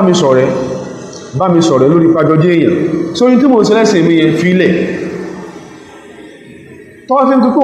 èmi dẹ̀ mọ́ ẹ̀sìn rẹ̀ mi ò ní bọ́ discourse yẹ tọ́wọ́ fi jẹ́ wọ́n rò bóyá pé nítorí pé mo ti ń kún ọlé mò ń kún ọlé wọ́n pé tó dẹ̀ ó àmọ́ fi sọ́n tó mọ́ pa ẹ̀sìn mi máa yọ aṣọ àpẹẹrẹ lára rẹ̀ máa bọ́ fi gbólẹ̀ ìwà sọ́n tó fi nínú oorun sọ́n pa ẹ̀sìn fún ọ a mọ̀ bára wa lò lórí bá wá sí bára wa ní àwùjọ wa ìmọ̀ tó ń sàwọn èèyàn kan láwùjọ wa ń bí tí mú Ramadan là ń gbà lọ́wọ́ yìí several mosques ní Germany lọ́wọ́lọ́wọ́ are under keys and locks. A number of churches, especially one particular church ní Berlin ó dẹ̀ sí premises city ẹlẹ́ kí mùsùlùmí máa kírun within the church pé ká kírun tàràwí àwọn di kọ́nsáàsì tó pọ̀ ní wọn ò sí sẹ́yìn lè ṣe rẹ̀ ṣẹbẹ́ kó tó ń so tó ní pé this is a Baptist church wọn nígbà ìjáàbù láyé the same Baptist college ní Australia dẹ̀ aláwọ̀ kọ́ ọmọ kan ó lò jáàbù náà táwọn ló ń parọ́ àlè jọ́ ọ̀dẹ̀ ká mọ́ sọ òdodo fúnra wa o tó bá fẹ́ bí ọnú kó bí ọ sórí ìwò bínú lórí ẹ̀ bínú dáadáa àlè jọ́ ọ̀dẹ̀ ká mọ́ sọ òdodo fúnra wa táàbá sọ òdodo fúnra wa tó nípa ọjọ́ rẹ̀ àǹparọ̀ àìsọ̀rọ̀ òdodo síra wa ó lè ṣe báyìí náà olóhùn pèmí lọ́rẹ̀ àbí má ti ẹ̀ ń sàdúrà fún ọ̀nà bóòdó fẹ́ kádùn àdúrà gbà òun ṣe ní wọ́n fi ń ṣépè láwọn tọ́jọ́ ó sì pé ó pèrè lọ́rẹ̀ mi àwọn kan wo kò dáwọn kan yóò kò bá wùdó gidi mọ́ mọ́ èèyàn dàgbà kò ní kíyàn ní làákàyè èèjì kò ló ń pín làákàyè àwọn yóò ṣe nǹkan míì wọ́n lágbàlagbà ló náà pé ẹni ilé ìsàgbàlagbà ó dàgbà ní ara ní kò dàgbà làákàyè pẹ̀lú tàn yẹn mọ́ dánwò alákọ̀ ló mẹ́mbẹ̀ wọ̀bí ibaratin ukhra káàkiri fẹ́ sọ́lọ́nà míì al-yu'tabaru ash-shakhsu al-mu'ammanu lahu lada mu'assasati at-ta'min sharikan li ashabiha ṣé partner ni the insured within the insurance company tó bára rẹ̀ ṣé partnership ni wọ́n ṣe àwọn question tó ń kàlùkù ní táàmù abira lè rí ó ti lọ́wọ́ ó ti wọ́jọ́ tó ń sọ premium owó tó ń dábẹ̀ gan ó tó ṣe nǹkan rí láyé owó tó lè gbà tó wá fẹ́ gbà gan ó lè gbà pé ìwọ́lódé ní property tí wọ́n láwọn mọ̀ ìṣọ́ so ìmúnisẹ̀ ní ìjọ ẹnìjẹ́ ní o àwọn kan bẹ tó ṣe yí pé ó dàrú lábala this insurance policy yìí tó jẹ́ sí pé kò mú ṣéèpù tí Islam fẹ́ lápẹẹrẹ kan gẹ́gẹ́ bí táwọn afá àkọkalẹ̀ wọ́n ní lápẹẹrẹ wa vitamin diddal hawadisi wọ́n ní káwọ́ accident insurance lápẹẹrẹ táwọn èèyàn mọ́ ń ṣe yadfa'u al-mu'ammanu lahu miqdaran min al-mal fil 'am, the insured yóò san iye owó kan lódìdí ọdún kan tán pè premium fa idha qudira an yaslama mimma ummina alayhi tọ́lọ̀ bá kádàrá kó ṣe pé insured ó ní kásídẹ̀ntì má ṣẹlẹ̀ sí mọ́tò òun àbí kí lè má jóná fún dídí ọdún kan òun san iye báyìí tọ́lọ̀ bá kádàrá pé láàrin ọdún kan incident yẹn ó ṣẹlẹ̀ ọkọ̀ lásídẹ̀ntì ilé òjò náà ṣọ́ọ̀pù wọn bọ́gù ẹ̀ for inna sharikata that insurance company insurer yẹn tastawli ala al-mablaghi kullihi insurance náà kó gbogbo owó lọ. Hey, this is pure common sense. Wọ́n lù ọ́ jìbìtì ní sẹ́ẹ̀ ó lóun ìṣú mọ́tò láàrin ọdún kan kọ́kọ́ mọ́ ní accident ok láàrin ọdún kan Ọlọ́run ṣàánú accident ò ṣẹlẹ̀ premium tó ń san lóṣooṣù tó fi dọdún kan ta ni ó mọ̀ kó lọ tálẹ́ ẹ̀kọ́ lówó olówó lẹ́ẹ̀kọ́ lówó ṣùgbọ́n bó ṣe rí nìyẹn Western insurance policy àmà insurance company ní mọ̀ kówó lọ so wá lùsùn ní àbó gain Ọlọ́run ẹmọ̀ ẹlòmíì wọ́n ní ẹ̀ ń la ẹfọ́jú rẹ̀ ẹ̀ ń là ń jà ó tún kó yín lẹ́sẹ̀ ẹgbẹ́ kò sẹ́ni tí policy will affect negatively salary ẹlòmíì kó tó di kódà wọ́n ni wọ́n ti fa kìnnìkan yọ wọ́n yọ náà ni àwọn olè ní yọ kò sẹ́ni tí will affect insurance yóò kó owó lọ wala yastariddu shay'an minhu the insured ní ìgbà kankan ní owó yẹn wa idha hallat bihi karisatun tí wàhálà bá ṣẹlẹ̀ bóyá wọ́n bọ́gbù ṣọ́ọ̀pù ọkọ̀ láksidẹ́ntì nǹkankan jóná ní property ẹ̀ tó lóun ti insure tí ṣẹlẹ̀ ń bá ṣẹlẹ̀ sún ó wù lọ wọ́n wà indemnify rẹ̀ bil miqdari al-muttafaq alayhi lórí owó tán láwọn sekí ní àwọn jọ ní agreement fún wọ́n san fún lápẹ̀rẹ́ sí ó fi 15 million insure àwọn truck tí bá kẹrù 15 million láàrin ọdún kan bóyá truck ní accident wọ́n sálẹ̀ sí pé kí ló ṣẹlẹ̀ yìí báyìí ní truck yìí kò bá kán scrap rẹ̀ ṣùgbọ́n wọ́n fowó kan kún èyí tó kù wọ́n ra wọn kan sí yóò tó máa rẹ̀ padà wọ́n ti ẹ̀fẹ́ scrap rẹ̀ wọ́n ra míì fún nígbà wọ́n padà ra truck tuntun fún 10 million ni wọ́n rà 5 million yòókù nǹkan tá ní. That's the simplest anecdote tàlẹ́ mú wá nìyẹn bóde ṣe mọ́ rí nìyẹn abótẹ́ lọ ṣe life insurance ọ̀fẹ́ tàmín alalhayat ó ṣe life insurance actually life assurance rather than tamọ́ pẹ̀lú life assurance ọwọ́ lọ sí ó ní ẹ̀dàkùn kan ìṣó ẹ̀mí òun ọwọ́ tàlẹ́ kẹ́mi ọwà ọwọ́ ọlọ́run kan ìṣó ẹ̀mí òun bí alfain minali janihat ní Egyptian dollars lápẹẹrẹ owó ìlú wọn àbíkásíkò yẹn yìí ṣó ẹ̀mí ara ẹ̀ up to the tune of 20 million naira ní Nigeria ibi tó wó jẹ́nu wọ́n jẹ́fọ́ awọ́lá question alẹ́kìsùn náà pé premium ọba san premium nígbò san premium lákọ̀ọ́kọ́ the first premium ló san súnmà ọkọ̀ tààrọ mọ́tìwúlmà ní ìyàtọ̀ ní kú bá kó mọ́lẹ̀ ẹni tó ṣe life assurance bó san first premium ní ọlọ́wọ́kadà kó sáláìsì فإنه يستحق الألفين كاملة غير منقوصة owó tó san first premium tó san nìkan ni wọ́n fún ma kò ní bàǹkà mi kò ní dínkù walau kana sharikan fi tijaratin ká ní pé partner lẹ́ni ìjẹ́ ṣe bó ṣe fún san premium bó ṣe ń san premium fún insurance company tó wà ní wọ́n ti transfer owó yẹn sí táwọn ti fowó ẹ̀ sí business ìyẹn làṣíríìtì fún àfẹ́ sọ fún ọ so ká ní pé business ló fowó ń ṣe mustahaqqa ghayra qistihi wa ribihi kìí ṣe iye owó tó san wọlé náà ló ṣe kí ló gbà padà at least bóyá owó ti lékún wọ́n ṣe business náà bóyá àti tó bá jẹ́ pọ́sàn àti ẹnu gain ọ̀yẹ̀ wọ́n fi kún but ó gain wọlé ó mà wọ́n kàn fọ́ níwọ̀n bá tó san èyí tó kù tó jẹ́ gain yẹta ló ní wọ́n lù wọ́n jìbìtì ni ọkọ̀ sí pé business tán fowó yẹn ṣe loss náà record ó yẹ kẹ́ ẹjọ́ pín loss náà ni òun náà lù wọ́n jìbìtì àwọn nǹkan tí Islam tí ó ń sọ fún wa nìyẹn àwọn èèyàn máa ń sọ yí pé but kíní yìí ṣe bí consent ń bẹ láàrin the insurer and the insurer irú nǹkan ẹbá ní kọ́ ní Islam máa ń pè ní consent wọ́n mọ̀ pé ẹ́ ń ta tẹ́tẹ́ náà ẹ̀fẹ̀ bá wá consent náà pé lágbájá sọ pé àwọn jọ gbówó lẹ̀ pé tẹ́ bá ti jọ mọ́ kó lọ ṣé consent nìyẹn consent kọ́ nìyẹn in tó fẹ́ pé òfin tá a fọwọ́ kọ́ lẹ̀ máa ń dàrú nìyẹn obìnrin olóbìnrin tí wọ́n bá nù lé ọkùnrin ọlọ́kùnrin tán ní irọ́ ẹ̀ lè gbé lọ police station sí bí consent after all she is a mature woman consent náà lẹ́ ń pè jìdí lẹ́fí ń dálẹ̀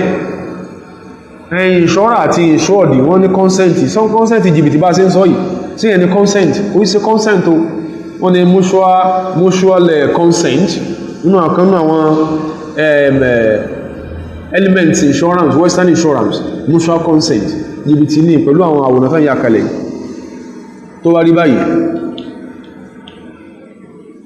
kí ni tọ́bá fẹ́ sọ pé eléyìí is a social scheme tí ó affect àwọn èèyàn positively kí là ń kẹta gbọ́dọ̀ bá lára rẹ̀ ibi táwọn sanwó sí ọgbọ́dọ̀ láwọn nǹkan ilẹ̀ ká tó pè ní pé eléyìí bá wùjọ mọ́ kò ní jẹ́ kó lùyàn jìbìtì alákọ̀ọ́kọ́ ní pé a fẹ́ kà fún social security or an avenue for social security tẹ́fẹ́ la fẹ́ ka in insurance and policy tó wà around la fẹ́ kà fún àkọ́kọ́ ẹ fẹ́ sanwó أن يدفع الفرد نصيبه المفروض عليه في ماله على وجه التبرع tó fi àtọ̀ sówó tó san tó ní kán bá sanwó ìsílé ọmọ òrukàn tàbárò ní ó fi ṣe kí ni ọrẹ ló fi ta ó fún insurance company owó ọrẹ náà owó tó wá fi tó fi tọrẹ qiyaman bi haqqil ukhuwa tó wọ́n náà fẹ́ ní ojúṣe lórí ìwọ àwọn ọmọnìyàn ọmọ ìyá rẹ̀ pé tí nǹkan bá ṣẹlẹ̀ sí lágbájá kan máa fi mójútó ó expect anything bẹ́ẹ̀ ó dẹ̀ expect kan máa dáàbòbò ó fún ọlọ́run tàbárù nìyẹn charity nìyẹn ní tó èèyàn lè fi síbì kan tí ò ní já sí pé èèyàn kówó sófò ní tó ṣe charity rather ẹlẹ́ẹ̀kejì idha urida istighlalu hadha al-mal al-mudakhkhar tọ́mọ̀tẹ̀ fẹ́ lo owó tó fi ibì kan yìí tán fẹ́ invest fabiliwasa'ili al-mashru'ati wahdaha kó ṣe pé lójú ọpọ̀nà tí ó bá òfin ọlọ́run òkè wọ́n kó sí orphanage kan lápẹẹrẹ ń sìn 50 million lápẹẹrẹ wọ́n sì ti ná ìtàn ẹ̀wọ̀n ná fáwọn ọmọ yẹn owó yẹn wá kù 7 million ẹ má kó lè mẹ́jọ wọ́n jẹ́ kó torí bí tí àdánwò tó ń bẹ lára ọmọ Nàìjíríà dé wọ́n ọmọ bìkan lè ti lè jálè ọmọ òrukàn ẹni tí ó fẹ́ kọ́mọ tiẹ̀ náà dánmọ òrukàn kò ní sábúrú sọmọ òrukàn ẹni tí ó fẹ́ dánmọ tiẹ̀ náà lẹ̀ tí ó fẹ́ rú ẹ̀sọ́ ọ̀yàn kẹ́kọ́ sí pé orphanage ní ọlọ bọ́gù ṣùgbọ́n lọ́dọ̀ ọmọ Nàìjíríà gbó dáǹsọ àlọ́lá ń pa o ọ̀wọ́n létí o owó sẹ́kù 7 million lọ́fíìsì ní orphanage ẹ má kó bẹ̀ wọ́n jí kò lè sẹ́ntẹ́ rojọ́ fún tàn ní sọ pé ẹgọ̀ owó ọ̀yẹn ok kí la fẹ́ ṣe a lè invest owó òun for the purpose of àwọn ọmọ yìí idha urida istighlalu hadha al-mal al-mudakhkhari tàbá fẹ́ padà invest owó tán fi pamọ́ yìí sí orphanage àbí sí other charitable ventures míì wọ́n ní fabiliwasa'ili al-mashru'ati wahdaha àfikún ṣe yí pé lójúpọ̀nà tó bófin ọlọ́run ó di méjì ẹlẹ́ẹ̀kẹta ni pé la yajuzu li fardin kò lẹ́tọ̀ fẹ́ni kankan kò lẹ́tọ̀ for an individual ayyatabarra'a bi shay'in ma kó ló ń fẹ́ fi kankan ṣe charity àánú sàárà ala asasi an yu'awwada bi mablaghin mu'ayyanin idha halla bihi hadithun ó ló ń fún olówó ó fẹ́ fi ṣe sàárà ó wá sí májẹ̀mú pé ká ní pé òun bá ní pọ́blẹ́mù kan o nínú owó tó ń fún ọ̀hún kan wá fún mẹ́ padà wọ́n ṣe báwọn wọ́n fọ́lọ̀ lówó báwọn ó ti fọ́lọ̀ nìyẹn ó ní sí májẹ̀mú pé tó ń bá ti ní iṣu owó tó ń fún yẹn fún padà o irú ẹ̀ ti di wàhálà ńlẹ̀ Yorùbá dáadáa torí pé àgbẹ̀sẹ̀ yìí àmì èèyàn yóò sọ pé wọ́n fún lágbọ́já ńlẹ̀ àwọn ti fún nílẹ̀ ṣọ́ọ̀pù ó ti kọ́ ṣọ́ọ̀bù lé lórí ẹ̀mọ́yé ilé náà ń jà sí dáàrọ̀ yìí wọ́n fúnra wọn lẹ̀ ní wọ́n di pé irọ́ o nígbà táwọn ta gbogbo lẹ̀ táwọn tó gbogbo lẹ̀ tán kò sẹ́kàn kan kù fún ọmọ Adérímí ilẹ̀ tán fún yíhun tẹ́ni ẹ̀ ó ti kọ́ ṣọ́ọ̀pù lé lórí tó ti kọ́ lé lórí ẹ̀mọ̀ wa ò ń ṣe báwọn ẹ̀sìn wọn kọ báyìí àpẹẹrẹ pé omi rí rẹ láró ìmọ̀nà Ọlọ́run sí lára wọ́n lẹ̀ Yorùbá nìyẹn wọn kì í ṣe báyìí alákọ̀ọ́kọ́ ni ẹlẹ́ẹ̀kẹrin tí ó fi táfilé kọ̀nsídà káfó síbì kan kún a way láti invoke social security oníkó sí pé àtàbárò hibatun in ta bá fún àwọn èèyàn ta fún wọn ta fi inú fìdọ̀ fún wọn hibatun ọ̀rẹ́lá fún wọn wọ̀rùjú òfin ha kátọ́ ha padà síbi ọrẹ́ ta fáwọn èèyàn yẹn haramun fi ahadi qawlayil ulama ní kan náà táwọn afá sọ lọ́rọ̀ ó fúnyàn ní nǹkan gbogbo kọ́kọ́rọ́ mọ́tò rí máa wà lọ kọ́kọ́rọ́ lérè kó tún wá padà pé yá bá mú kọ́kọ́rọ́ yẹn èèwọ̀ ni kí ló ń fà táwọn tó pèlé wọ̀ fi pèlé wọ̀ yóò sì va all humanly possible relationship tó ń bẹ láàrin wa yóò sọ́dọ̀ tara wa ni àwọn tó pèlé wọ̀ sí pèlé àwọn tó sì pèlé wọ̀ tó pèlé wọ̀ yẹn instance wọn ló wà wétí jù kí nǹkan yóò dá ní mo sọ lẹ́ẹ̀kan wọ́n fúnra wọn lẹ́ran sìn wọ́n búra wọn lẹ́ran indi ogúnlẹ̀ Yorùbá wọ́n fún lágbájá lẹ́ran léwúrẹ́ ó sì ti sẹ́sẹ̀sẹ̀ ewúrẹ́ bí wọn rẹ́kẹ̀rẹ̀kẹ́ lẹ́n tó fún léwúrẹ́ bá dénjọ́ kan pé òun fẹ́ gbóòrò òun pọ̀ wọn fún ọmọ ìmọ̀ ń di wàhálà irú ẹ̀ ń di wàhálà wọ́n yanjú ẹ̀dà àárọ̀ tí ò tí yanjú so ẹ̀sìn wo kọ́ láwọn orú nǹkan báyẹn àwọn nǹkan tí àwọn ẹ̀ máa ń ṣe yìí àwọn májẹ̀mú tó pọ̀ tó jẹ́ ti tẹ̀sí ní insurance policy ò bá lọ lè ká máa sọ ẹnìkan lè sọ fún wa pé but àwọn tó ń ṣe ìṣọ́nà àwọn náà sanwó náà ìta ń sọ ní pé falafrod almu'ammanu lahum àwọn tó tápẹ̀ ní insured la yadfa'una bi qasdi tabarru'i wọn ò sanwó pàwọn sanwó àwọn fowó ṣe sàárà kèsí ẹni bẹ̀lẹ́mì wọn wala yakhturu lahum hadha ala balin ilé ò tí ẹ̀sìkò sínú tọ́ọ̀tù wọn pàápàá wọ́n bí pé àwọn sanwó yẹn fún kankan tí wọ́n sì fún in return ni ó dé ní ẹlẹ́ẹ̀kejì wa sharikatu ta'min most insurance companies ọkà sọ pé gẹ́bí tàbílù tó ń bẹnu tánkà yìí all insurance companies tèmi àti ìmọ̀ jariyatun alastaghulali amwaliha fi a'mali ribawiyatin gbogbo wọn ní máa ń fi owó àwọn èèyàn sí bí owó ilé ní wọ́n fi ṣe business ilé ní wọ́n fi ṣe business ilé ní wọ́n fi ṣe tó ṣe pé muharramatin tó jẹ́ ìwọ̀ ìbẹ̀rẹ̀ wọ́n sọ pé wọ́n ti fowó àwé rẹ̀ sí àwé rẹ̀ lálejò ẹni tó lówó irú ókè egun lọ́rùn ẹni tán kó sí lọ́wọ́ sí ní yọ̀ọ̀kẹ́ àwọn nǹkan yìí àwọn nǹkan tó bàjẹ́ nìyẹn bákan náà ni pé ya'khudhul mu'ammanu lahu min ash-sharika the insured tí nǹkan tí ó sọ pé òun insure òun fún tó bá ṣẹlẹ̀ in tí ó gbà from the insurance company insurer ni pé majmu' al-aqsati allati dafa'aha wọn bá premium tó san mọ́ nítorí tó tẹ̀ sọ pé òun ò ṣe mọ́ ọ̀tí píríọ̀dù ọdún méjì ló fi insure kan at the expiration of that period ìwọ̀nba tó san lọ́dún méjì yẹn ní premium ní ṣèkí ní nígbà padà okay within the space of the 2 years tá ń sọ yìí insurance company yẹn ti fowó ẹ̀ sí business ó ti make a profit wọ́n sọ pé period yẹn ti expire ó fẹ́ gbówó padà ìwọ̀nba premium nìkan ní ó san fún èlé tó get lórí owó rẹ̀ ń kọ́ níbolókó sí ó short change ẹ nìyẹn ẹni pé gbogbo tí Islam ń sọ yìí ó ń sọ dìfọ́ àna àìtìdá àkọ̀rín Islam ń fi ń dáàbò bò wá kó mi káwọn kama lọ yẹn wá jẹ́ ó ní ẹlúwọ́n olè reference pé sí bí in some Islamic countries especially in several Gulf Arab states ṣe bá ń ṣe tó jọ insurance tí wọ́n lò gbọ́yé ìtànsọ́nù tí èyàn bá ti rí ètì nǹkan kankan èdè kan lápẹẹrẹ gbogbo tó máa ń fi èdè yẹn ṣe lèyìn gbọ́yé ò gbọ́yé ni ìsìlámù ní ètò àádábòbọ́ ọmọ ìlú ètò ààbò ètò ìrànwọ́ fọ́mọ ìlú nidhamu ta'min al-islami ìsìlámù ní báwo ló ṣe máa ń lọ tá bá sọ wípé a rí Islam ní tí kò fara mọ́ ọ̀pọ̀lọpọ̀ principles tán gbé Western insurance policy lé lórí pàápàá jùlọ in its contemporary look bó ṣe rí ìta mọ́ àti bó ṣe ń gbà báwọn èèyàn lò lórí owó wọn ni ètí Islam tí ò fẹ́ ń bẹ̀ ó ní kí ni o innahu yukhalifu fil manhaj wal wasila manhaj wasila processes àti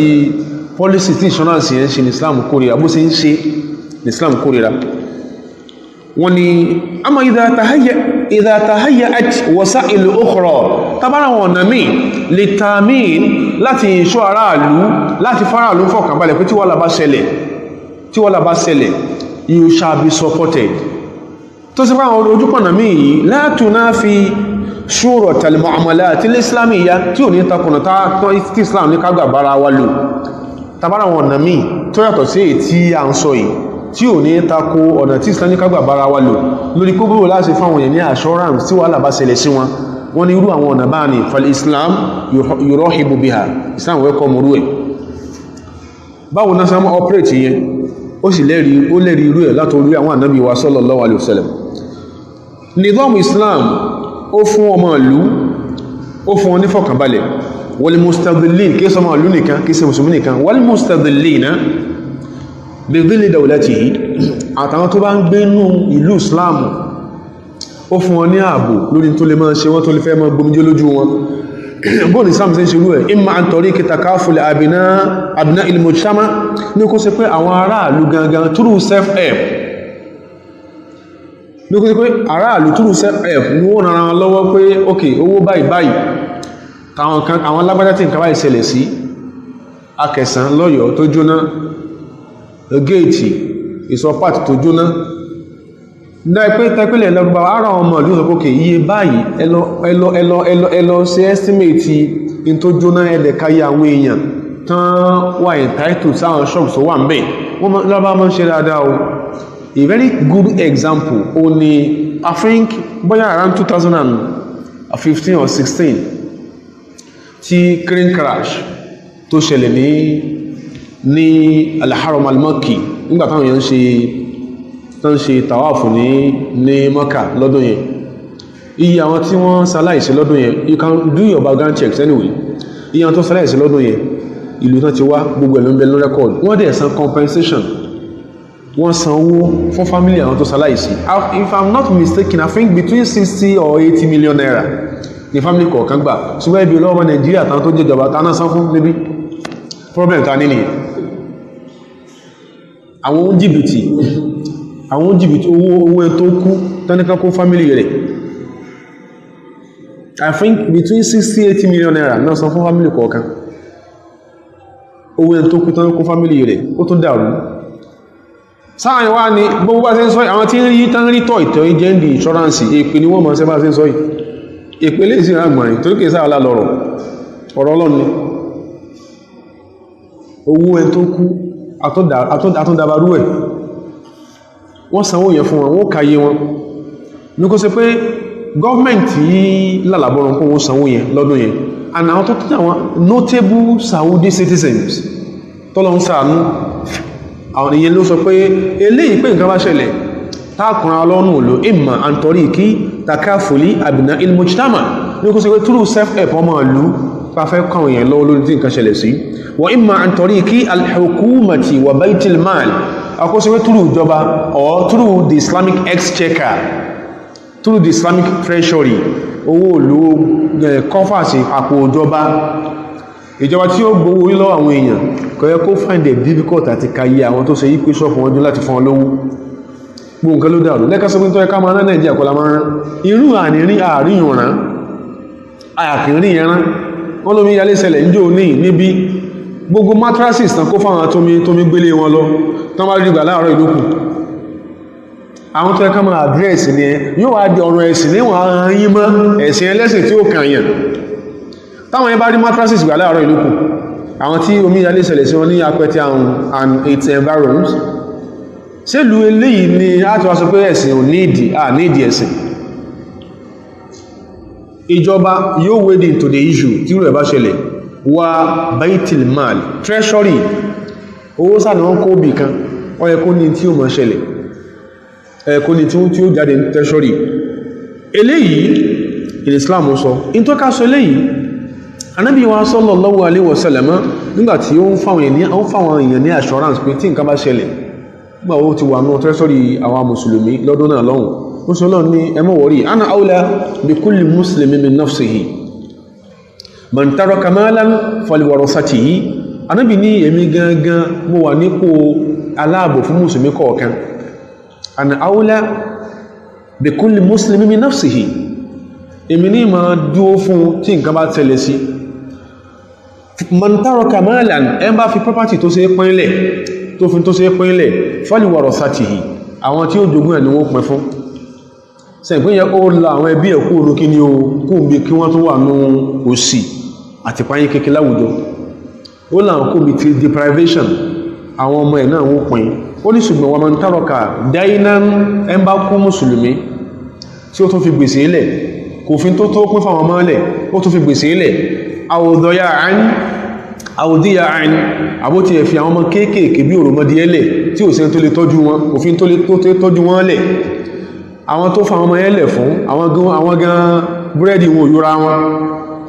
ó ṣe Ọlọ́run sallallahu alaihi wasallam sọ wípé irú àwọn èèyàn bá yẹn fa ilayya ẹ̀kọ́ àwọn ọmọ ẹwà bá mi wa alayya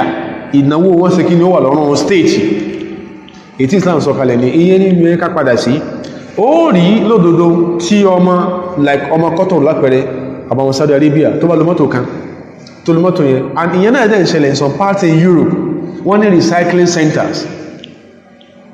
recycling centers tọ́mọ sáré bá sọ pé mọ́tò yìí àbí bóyá home appliances ó ti gbó yóò gbé lọ ọbẹ̀ kan ó ti ibi tí ó gbé lọ tó bá ti gbé lọ wọ́n ó gbé mẹ́ fún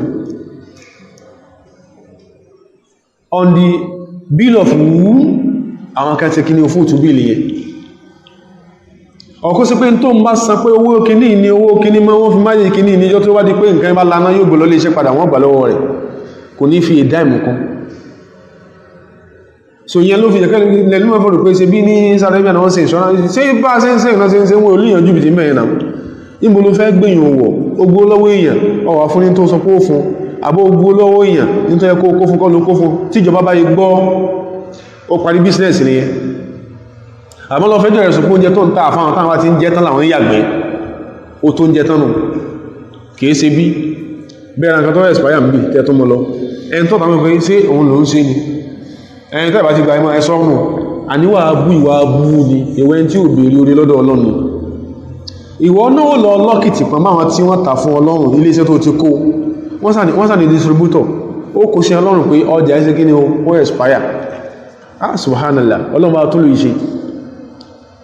tó lè ṣe dẹ́bá fẹ́ rajà in any of the malls in Saudi Arabia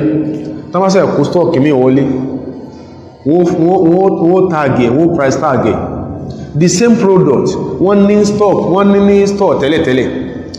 èyí tí wọ́n ṣẹ̀ kó wọlé ká ní pé ó wà lesser wọ́n price tàgẹ̀ differently ẹni tó ní store wá sọ fún wọn pé sórí eléyìí òun ní store tẹ́lẹ̀tẹ́lẹ̀ iye báyìí ni eléyìí ló ń ṣe kó wọlé iye báyìí ló ń fẹ́ ta tí kan bá wọ́n jù kan lọ yóò sọ fún ọ pé eléyìí tó ń fa òun ní store tẹ̀wọ́n sí ẹ̀kẹ́ra eléyìí ni ọmọ Nàìjíríà ní sí iye fún yín ọgbọ́ ẹn tó ní àpò gàrí mẹ́wàá nínú wa ọwọ́ pọ́gbọ́ pé ń kílà o kóngò kàí ti di 1,000 naira o kèé tó wọ́n pè 1,000 lónìí kọ́ ló ní ṣọ́ọ̀bù òun náà bẹ̀rẹ̀ sí ìta 1,000 naira ni ó ní ọjọ́ wàhálà fi pọ̀ fún ajú ọjọ́ ìsinmi lọ ọjọ́ wàhálà sí àwọn ará ọjà ọjọ́ wàhálà pọ̀ ọjọ́ ìsinmi lọ síbí kọ́ ọ̀tà níye tó bá dé tó fi kó sí ṣọ́ọ̀pù yẹn ò lè lùsì náà wọ́n kìí sọmọ Nàìjíríà gbogbo alamọ́ ṣe bẹ́ẹ̀ gbogbo àwọn èèyàn ni wọ́n ṣe bẹ́ẹ̀ àfahàn kọ̀kan tó lọ bá ṣàánú ọjà tó ṣe rà ọjà tó ní sọ tó ní rẹ́kẹ̀rẹ́kẹ́ ọkàn gbọ́ tó ní kóngò ráìsì ti di 1,500 naira èyí tó ń sì rà wọlé tó ti sí èrè máa wọ́n yẹ kó ta 1,000 yóò fi 1,500 naira lé lẹ́kọ̀ọ́ wàhálà là ń ṣe ọjọ́ wàhálà là ń bára wá mọ̀ àbáramọ́jọ́ ọ̀sẹ̀mi so àwọn nǹkan wọ̀nyí ni àwọn àkíyèsí àti sọ stance wa lákọ̀ọ́kọ́ lórí tàbá bára ní àwọn institution báyẹn gẹ́bù tó mọ́sílẹ̀ náà lú the insurance fún rẹ̀ scam ni bó sì rí gẹ́bù sákalẹ̀ yìí ọlọ́run kó ṣàánú wa ọlọ́run balẹ̀kẹ́lá yóò pèsè ọ̀nà tí ó yọ́nú sí fún wa táfùmọ́rí jẹ ẹ̀mù tó dẹ̀lú mìíràn pé àwọn tó wọ́n sẹ́mẹ̀ ńkọ́ èmi ò ní òfíṣẹ́ lẹ̀ o ṣùgbọ́n ètí Islam sọ bí ni mo ń sọ yìí ọba tí ó dá ẹnu níbòmbò ó ti dá tí ó sókè ní o tí ó wọ̀ circumstance ni afibara ń bí ta bára wa a máa ṣe nǹkan yẹn lọ pẹ̀lú ẹ̀mí pé ọlọ́mọ kó lè dákí ní títọ́ ló fún tí ó fi bẹ́ta a máa ọfà wà fún yàn bẹ́ẹ̀ tí ó ní òfíṣẹ́ lẹ̀ lónìí só ní tí ọmọ fún ọjẹ́ tó bá bọ́ láàrin ọ̀sẹ̀ kan ẹ́pàdà ọjọ́ jáwó ṣùgbọ́n position Islam torí àwọn aspect wọ́n affect láwùjọ wa ló ń lásọ yìí ọlọ́run balẹ̀ sí lọ́wọ́ wa wọ́n sì ń balọ́jọ́ ogún fún wa ọlọ́run ọlọ́gbọ̀rẹ̀ ọlọ́run subhana rabbika rabbil izzati amma yasifun wa salamun ala al-mursalin walhamdulillahi rabbil alamin.